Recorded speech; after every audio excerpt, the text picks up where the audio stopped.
some familiar faces and names. Good.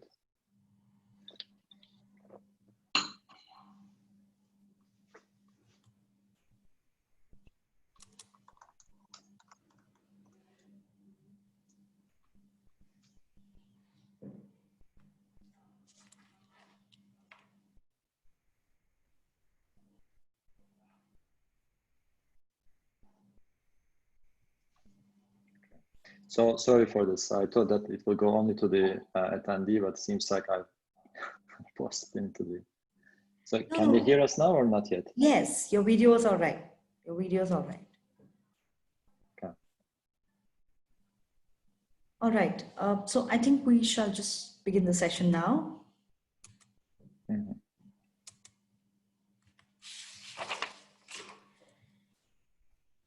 Hello, everyone, and welcome once again to the Remote Workforce Summit organized by Leakage Times. For our next session, I would like to call Mr. Oscar Danisman from ForcePoint. Oscar has experience of over 15 years in cybersecurity, and we would like him to talk about a burning concern that's there in everyone's mind, data management and security. So without further ado, from Oz. Thank you, Ms. Sue. Thank you very much. And hi, everyone. It's a pleasure to be today with you. And hopefully we'll spend the next 20 minutes in something that's of interest for you. I think, you know, like you, I mean, you can see that, like me, you can see that I'm working from home now. It's been since March, actually. I'm normally a very frequent traveler. You know, I have all these gold plans on the, you know, the airlines, but it's a new era for me as well. And I think, like me, your employees are also now basically embracing the changes, and the corporates are actually under pressure nowadays to make this, you know, still an environment that you can pursue your, you know, job-related activities, and most importantly, in a way that is safe for your people and for your company. So, without further ado, what I will go through is the common phases that we see in many companies today. I'm sure that you might have seen this in your organization as well, but if you were to you know, group into the phases of you know, when people realize that not just 10% of their typical workforce that was having remote access, now more than 90% of their remote workforce having these remote access requirements, we see that companies you know, handle this in you know, in multiple phases. The first phase was the likes of, you know, oh my God, is my infrastructure enough for this? Can my bandwidth really take care of this load that's coming? And is my VPN licenses and all these, you know, related, you know, requirements that I have enough now to cater for this additional load that's coming? Then comes definitely the applications, right? So these people will not just access for the sake of accessing, they need to do their business. So typically, you know, you need to have your HR people, your finance people that was typically working from the offices now connecting remotely and accessing these business applications, all these SAPs and the likes, or the Oracles that they used to have access from their corporates. So this is definitely, you know, a concern. And how am I going to have these people accessing these applications remotely? And even most, you know, profound, we see that more and more companies are adopting the cloud applications because their, you know, infrastructure was not enough. So, and when you go into this phase, then comes the question of, okay, now I'm, you know, utilizing these cloud applications from the, you know, from different vendors, be it, you know, Microsoft, be it Oracle, be it SAP, you know, you name it, or Salesforce, you know, that's fine. But what are my employees doing with this cloud applications? Are they, you know, doing their job in a secure way, or am I basically having some risks now in my organization, you know, with these in this third phase? And comes the security risks, right? So I think you might be also having these doubts as a CIO, as a, you know, as a CFO, or like as a manager in these corporates. You might be seeing that, you know, what are the security risks that my people are going to face when they're working from home? Because typically, you know, if I were to make an analogy here, the office environment having all the security before was having, it's like a castle, right? It was like having a, high walls, like even a moat that that protects you against the threats coming from the internet. But now you have to let your people go and work from outside of the castle. So is your employees now able to do their job and basically still be productive as well as secure and not basically causing any impact on your corporate's intellectual property? That's really what matters. And what we'll do now is we'll go through all these challenges one by one. And I would like to give you some tips and basically how, like most of our customers in the UAE has embraced these changes without very additional investment, or if there is very minimal investment, because most of our customers, if they were using Forcepoint technology today, they were able to immediately switch to a hybrid environment where they can basically extend their security to their home users without really extra cost. Now let's look into these challenges one by one and discuss basically what are the quick tips that you can implement and to make sure that your employees and your data is always secure. The first one is the famous email, right? I think this is everyone's favorite. And I think it will be, as you know, email has been and it will continue to be the most, important attack vector. And maybe it's more than so these days, because, we are all trying to learn if there is something new happening. And if we see an email coming and telling something about the COVID and the new maybe drugs that's effective for it, we are tempted to open, right? Or we are tempted to click on the links. So, and this is, and the hard part is now your people are not in the offices. When they click a link, your web security is not able to protect them, right? And how are you going to make sure that they have a safe and secure environment?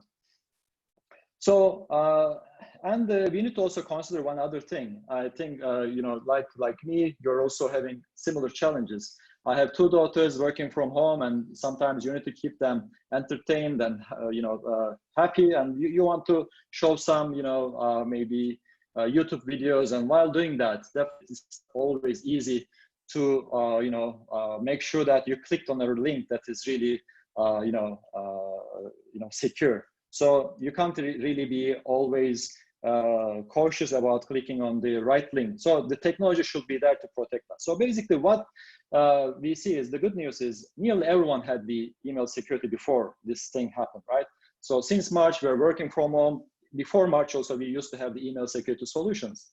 So the solutions that you have needs to have two protections for the email, both inbound and outbound. Inbound is important because you need to make sure that you're protecting your employees for any ransomwares and the malwares that can come. That's for sure, and that's without a question. And even more so, you need to have for the URLs technologies like URL wrapping that we provide to our customers. So the good thing about this is, at the time when the email is sent, the URL in the mail might be benign. The hackers are very good in coming up with this. So if your email gateway didn't basically see this as a threat, it will pass it through to the user. But maybe over the weekend, they will change and hack that site, and that link will be now dangerous, right? So what happens is we wrap the links in the email so that at the time of click, that person will be basically accessing that web page through our web security solution. And though this was an email, but this is all included in the design. So this way, like you can easily protect your employees. And the other thing is, definitely you need to make sure that the outbound email is also secured. As I said, now people are working from home. Maybe they are distracted with their kids and with something, like they received a delivery and they just accidentally sent an email. So you need to have protections like data leakage, right? Data loss prevention solutions. So this will make sure that accidental data breach does not happen. And this is really, really very important to protect your, intellectual property. Last but not least, definitely people is the most critical element in this, right? And if you consider them to be the weakest link, we need to make sure that we remind our employees more often than we used to do before, right? They need to be aware of the threats, and they need to protect themselves against that. And one thing is, yes, we covered the corporate email. That's very good. You might say that, Özgür, that's good. But now people change their behavior, right? They are not always using their corporate laptops now for corporate emails. They also had to use their personal email as well from the corporate devices nowadays. And the reason is you might be having the same challenge as I said. I have 2 daughters. Now they're having homeschooling and they have to utilize all the laptop PCs that we had before. So my personal laptop is now used by my elder daughter. So I can't really use my personal device for my personal use anymore. So I have to use the corporate one, right? And if I receive a ransomware email coming from the personal email, then this might impact my corporate device, or if there was a phishing link. So then comes the second aspect that we will discuss. And we need to be really thinking about the whole risk level, risk that the employees can be facing when they're doing their jobs remotely. So then comes the second protection level that we'll discuss. So this is the web browsing, right? So, and as I said, now the employees are having a different, behavior. They are not basically always doing and accessing the work-related sites through their, laptops. Right, they're accessing maybe some social media, maybe they're accessing some, basically news sites. So traditional approach, which was having appliance-based security, and this is basically installed on your head offices, is not anymore, enough for you. I know some companies have tried to adopt, for example, always-on VPN. So what this means is, if the employee was out of the office, the VPN client would kick in and then basically always connect the employee back to the headquarters, and then they will use the proxy or the web security device, the appliances that they had. The bad thing about this is, this might be okay if you had like maybe 10% of your employees working remotely, but if you have now 100% of your employees working remotely, definitely they will have a very bad experience, because your bandwidth that you used to have at home, at the headquarters will not be enough for all your home users who might be doing Netflix even from their corporate laptops. It will definitely put a bit of a burden on your business traffic, right? You don't want this to happen. So what we provided to our customers in this aspect is basically we immediately helped our customers through our partners like Itcom, for example. We helped our customers to enable the hybrid or cloud web security. And the good thing is this was without any cost, because our web security license already covered these use cases for the roaming users, and we really don't mind. I mean, we were really happy to help our customers to enable these capabilities without any, thought of, do I have the budget? I know there's always these vendors coming up and knocking the customers' doors, but from a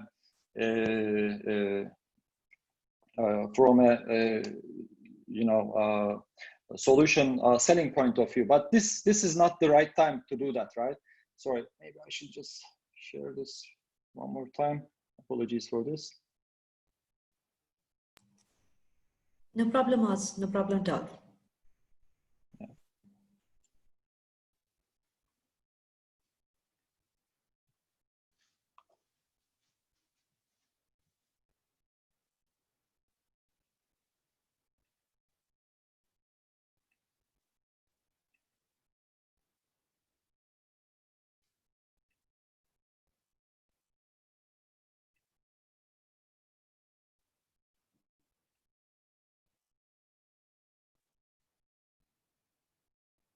Okay.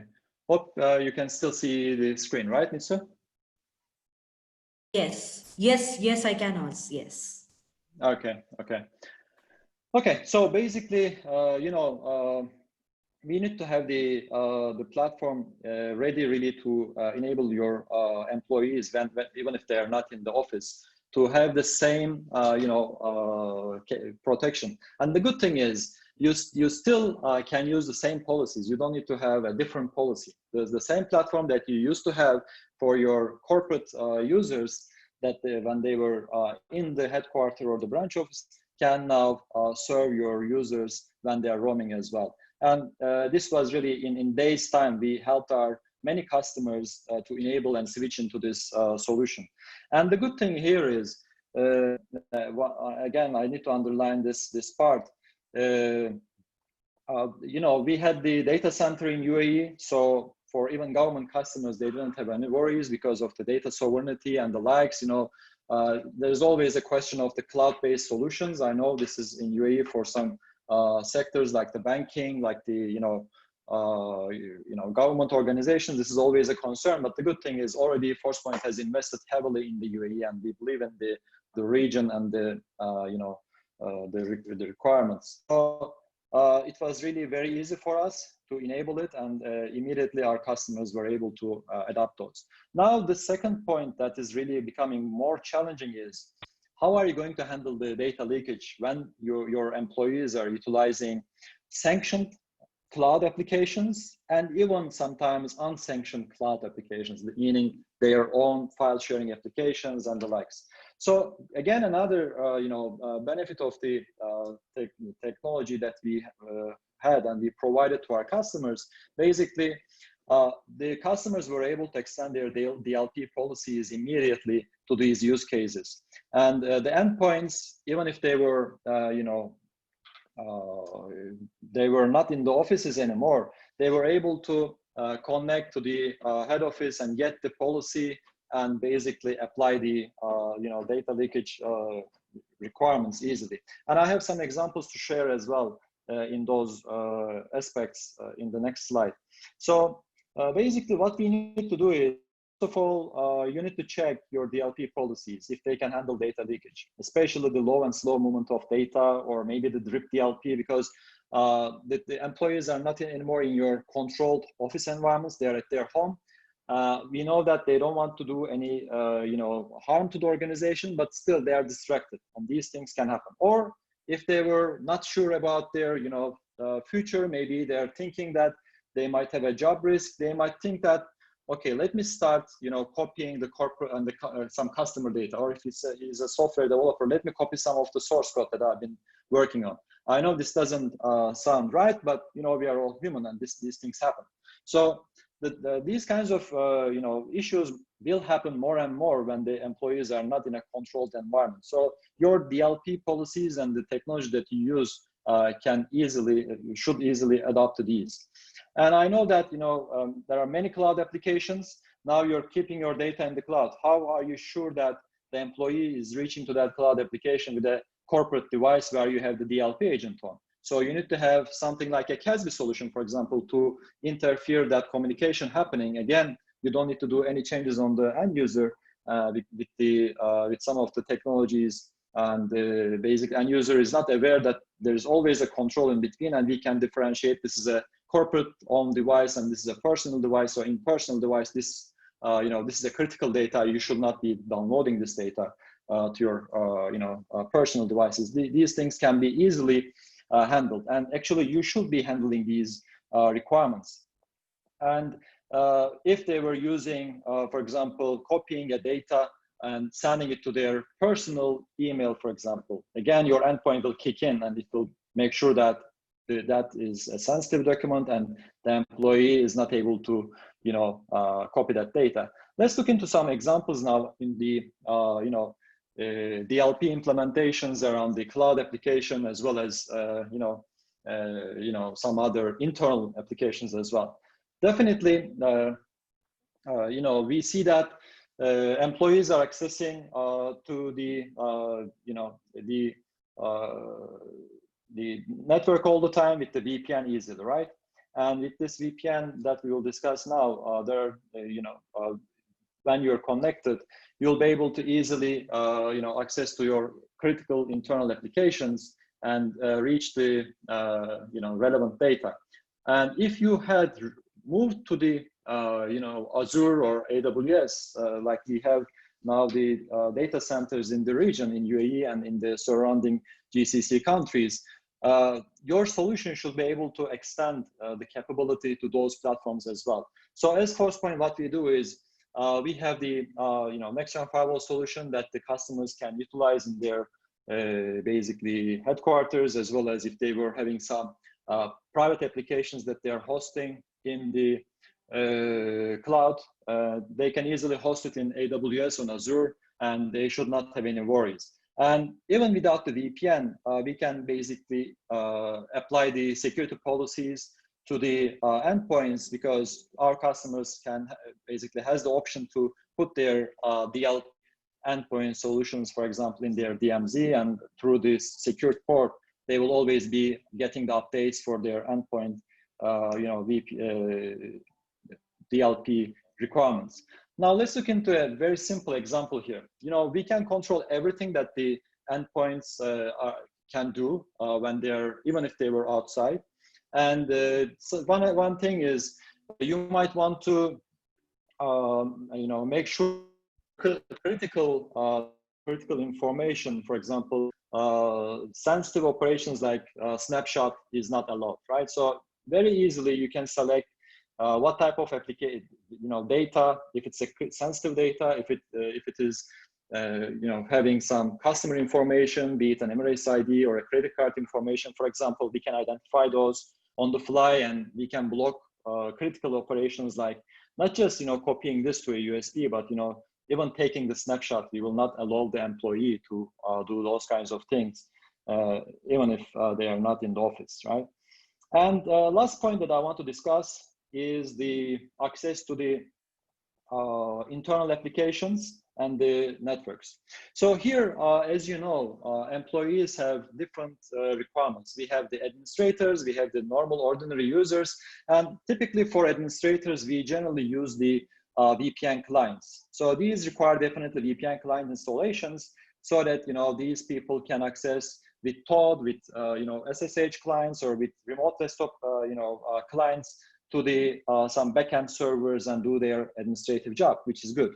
But you can't do this really for your ordinary users, because first off, they are not really trained for it, and these things happened overnight, right? We suddenly started working from home, and IT was not prepared for it. Maybe you didn't have time to install these VPN clients on your client machines. So the good news here is technology is there to help. Like many other next generation firewalls, basically the Forcepoint next generation firewall provides the customers to use the client based as well as SSL VPN based remote access. And with this, we were able to allow the customers to reach their internal applications without even any endpoint requirement. So this helped our customers to immediately be allow their users without any problems. Their HR, their finance still continued their office jobs, and they didn't have any outages. So in a summary, if I were to talk about the key takeaways, first of all, you need to know that your employees will behave differently. They are now at home, they are distracted by the toddler maybe, while they're doing something, and they will not be always having the full concentration that they had in the offices. So you need to have technology to make sure that accidents are really minimized, and the critical information is not sent to some Gmail accounts mistakenly. Or if the employee is not really feeling secure, and if he is thinking, or he or she is thinking to maybe change jobs, she is not anymore in a controlled environment, maybe she might be thinking that these things are now much easier. So trying to copy things to USB, trying to airdrop, trying to use the iCloud and the likes, which happened to Tesla, for example, for their self-driving. So you need to have security in place to cover all these channels. And when you start embracing the cloud applications, you should have the capability to extend all your security to these, Microsoft 365 and the, SAP, like Salesforce, or anything that you are now utilizing in the cloud. You should be able to apply the same DLP policies without any problems. And the thing that really I'm proud of is we really helped our customers to take the full advantage of the security that they already had from us, right? So the good thing is most of our technologies are already, even if it was on-prem, cloud ready. So for our customers, literally, they didn't need to invest on anything. So if they had the next-gen firewall, already SSL VPN is built in. So we didn't do like some other vendors, knock to their doors, okay, Mr. Customer, you had SSL VPN, this and that. good, but your license is not enough. Now you need to do additional investment. Or let me give you like 3 months license and after that to buy. So it's not really our philosophy. We are here to help our customers. We know that it's challenging times and we are their long-term partners. And really the message that I want to give in this seminar is the remote workforce is there going to stay for quite some time. I think before this COVID and these unprecedented times, the annual growth of the remote working was maybe 40%, which is still high. But now I think it's you know, tenfolds of it, right? Everyone is working from home, and we need to have these facilities, and we need to make sure that we are looking at the human side of the things as well, because we are dealing with people, and people needs more flexibility when they're at home, but at the same time, they need to be protected from the challenges and the threats that they are exposed, because they are not anymore behind your big castle walls that you used to have in your office environments. So Mitsu, over to you, please. I think this is what I want to discuss today. If you have any questions, I'll be happy to take as well questions. I hope I was on time, by the way. Yes, you are. Thank you very much, Oz. I do not see any questions as of now. Is there anyone? We can take one question. If there's any questions that are in anyone's mind, please let us know here.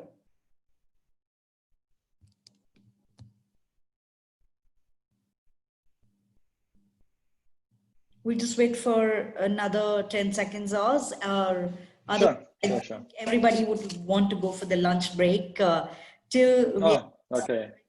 Don't think. Okay. I didn't know that I was the last one before the lunch. Okay. Okay, we've got one question.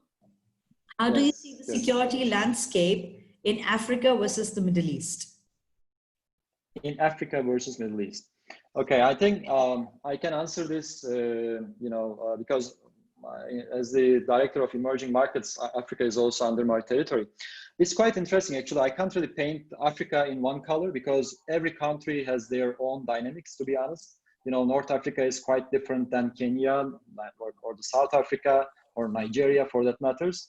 I think in general, I see that all the companies before, the COVID and the likes basically were having big, digital transformation requirements. I see, especially Africa, and it was really interesting to see that for me, they are more open to, cloud applications, for example. And we were helping our customers with our CASB solutions and with our DLP cloud app solutions in Africa. In UAE, I would say UAE is also very liberal in this aspect. We have many customers who are already, in this journey together with us.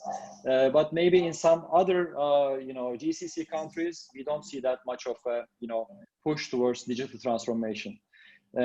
I think this is the only difference that I would see. Other than that, I think everyone is having the same challenges, like protecting their assets against the data leakage, protecting their users against the threats like be it spam, be it ransomware and the likes. But from a digital transformation, I can really see some countries like Kenya, like South Africa, is really stepping ahead, ahead of the game. Great. Thank you, Oz, for such an important session that has been literally burning in everyone's mind. And thank you everyone for attending. We'll be taking a break now. And after an hour, we'll be back around 2:30 UAE time to talk about how communication and collaboration technology has thrived during the global pandemic. This will be by Mr. David Danto from Poly. But before we take a break, I would like to thank our sponsors, Automation Anywhere, Nutanix, Blue Prism, Oracle, TeamViewer, Poly, ForcePoint, Tata Communications, Software AG, and Mindware RSA for once again making this summit possible. Thank you everyone for attending. See you at 2:30 UAE time. And thank you very much, Oz. It was a fantastic presentation. Thank you very much, Mitsu. Thank you. I really appreciate the opportunity. Thank you. Good day. Stay safe.